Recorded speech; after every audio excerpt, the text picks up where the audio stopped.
You finally got the raise. More money hit your account every single month like clockwork, and somehow, 6 short months later, you have even less saved than before. That's not bad luck. That's a very predictable trap. A raise genuinely feels like the finish line when it first arrives. Once I finally make more money, I'll finally get ahead, we tell ourselves confidently. But something strange consistently happens. The very moment that extra money actually arrives, spending quietly rises right along with it, almost before you even notice anything meaningfully changing. The scary part is this happens almost completely automatically, without a single deliberate decision ever really being made along the way. Picture your monthly paycheck jumping suddenly from $4,000 a month all the way up to $4,800. That's an extra $800 landing in your account every single month without fail.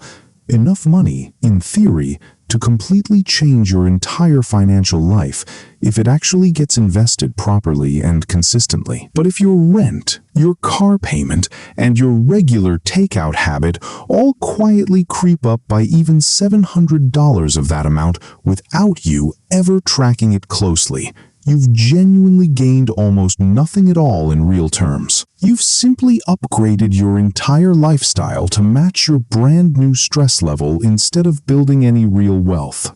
Meet Jordan.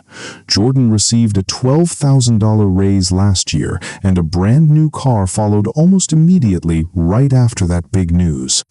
Then came a noticeably bigger apartment shortly after that. Then came regular dinners out, because Jordan genuinely felt like they had finally earned and deserved it after all that hard work at the office over the years. 1 full year later, Jordan's take-home pay is now a full 20% higher than it was before that raise ever landed in the account. And Jordan's actual savings account balance sits at precisely the same number it was sitting at before that raise ever arrived in the very first place. Not a single dollar more. None of it happened because of one reckless decision. It happened one small yes at a time, across an entire year of small choices, none of which felt significant enough on their own to raise any alarm bells. This particular pattern has an actual name: lifestyle inflation. Every single time income quietly rises, expenses tend to rise right along with it almost immediately, not because of one single big reckless purchase all at once, but because of a dozen small, seemingly harmless, I can finally afford this now decisions stacked quietly on top of each other over time, month after month. A $6 coffee habit gradually becomes a $12 one without anyone really noticing the shift happening at all. A modest 1-bedroom apartment slowly becomes a bigger 2-bedroom one just for the extra space, someone reasonably tells themselves at the time.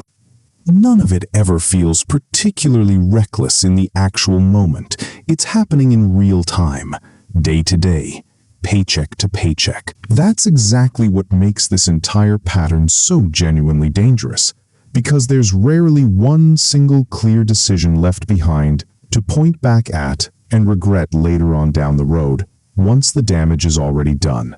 Researchers who study this behavior point out that it tends to hit hardest right after a raise or bonus, precisely the moment someone feels most confident and least likely to question a new purchase. The confidence itself becomes the trap, disguising ordinary spending as a reward that's finally been earned. Multiple studies looking closely at lifestyle inflation suggest most people end up saving less than 10% of any brand new raise they receive, unless they very deliberately intervene first before the money even arrives in their account. Just 10%. That means a full 90% of your next raise is already effectively spoken for in advance, claimed quietly by a version of you that hasn't actually consciously decided anything at all yet about where that money should really go or why it should go there instead of somewhere smarter. That's the entire trap, hiding in plain sight the whole time. Financial planners see this pattern constantly, with clients who come in confused about where a raise actually went, month after month, year after year, without ever writing down a single number to track it properly from the start. Nobody ever sat down and decided this on purpose. Willpower alone genuinely doesn't fix this particular problem, because lifestyle inflation isn't really a discipline problem at its core at all when you look closely at it. It's fundamentally a default problem instead, quietly baked directly into how the money physically moves through your accounts each and every month without your input. The real fix isn't simply try harder to resist every single temptation that comes along day to day at the store or online.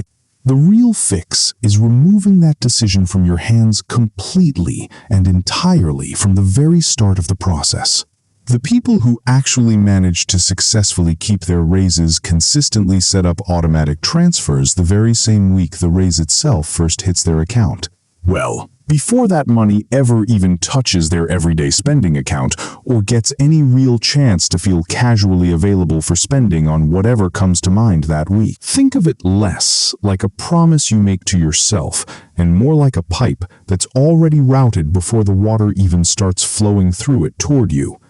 Once the plumbing is built correctly, the outcome basically takes care of itself without requiring daily attention or motivation. That's the whole difference between people who keep their raises and people who don't, and it has almost nothing to do with income size. But here's the genuinely uncomfortable question worth sitting with here today. If automating your savings really is this simple to set up, why doesn't literally everyone already go ahead and do it immediately? Pause on that, because most people quietly wait around for a someday that realistically never quite arrives on its own. Setting it up takes about 10 minutes total once, and then it simply runs quietly in the background forever after that. Here's the actual twist in all of this that changes everything about how we think about it. The raise itself was never really the true problem here, and it was never really the complete solution either, on its own merits alone. Your personal savings rate, not your raw income number, is what genuinely determines whether you build real, lasting wealth over time in the end, decade after decade, no matter how big your paycheck grows. Someone earning $50,000 a year who consistently saves 20% will reliably outbuild someone earning $90,000 who only saves 2% every single time, given enough years to let it fully play out. The raise itself just quietly reveals which underlying habit you already had running beneath the surface the entire time, long before that bigger number ever even showed up on a pay stub in your hands at all that first week. Two people with the exact same salary can end up in completely different financial positions purely based on this one invisible number, a number that never once shows up anywhere on a resume, a job offer, or a performance review at the end of the year. That's the entire twist, hiding in plain sight the whole time, waiting to be noticed. Take that exact same $800 monthly raise as our working example here today and follow it forward, spent entirely on lifestyle upgrades. It builds precisely $0 in savings after a full 10 years have quietly passed by without notice. Automate just 50% of that same raise instead into an index fund averaging 8% annually, and it grows to roughly $58,000 over that exact same decade, all built from a raise you genuinely barely even felt leaving your account each and every single month along the way to that total. That $58,000 outcome didn't require a better job, a side hustle, or any dramatic lifestyle sacrifice at all. It simply required one single decision, made once, and then left completely alone to keep compounding quietly for a full decade without interruption. Small, boring, and repeated, apparently, beats big, exciting, and occasional rule number one. The very moment a raise actually hits your account, automate at least 50% of that new amount before you ever get the chance to touch it yourself first. Rule number 2. Wait a full 30 days before committing to any brand new recurring expense, like a bigger apartment or a new car payment on top of your existing bills. Rule number 3. Keep exactly one visible reward from every single raise you get, but firmly cap it, so you genuinely get to enjoy some of it without ever spending literally all of it away completely on upgrades. Rule number 4. Review your subscriptions and fixed monthly costs every single time your income actually changes, not only whenever money starts feeling unusually tight around the house at the end of the month. Write these 4 rules down somewhere. You'll actually see them the next time a raise lands in your account. A raise on its own genuinely doesn't make you rich by itself, no matter how big the number looks printed on the pay stub. What you actually choose to do in those first 30 days right after a raise arrives is what truly makes you rich over time, slowly and quietly.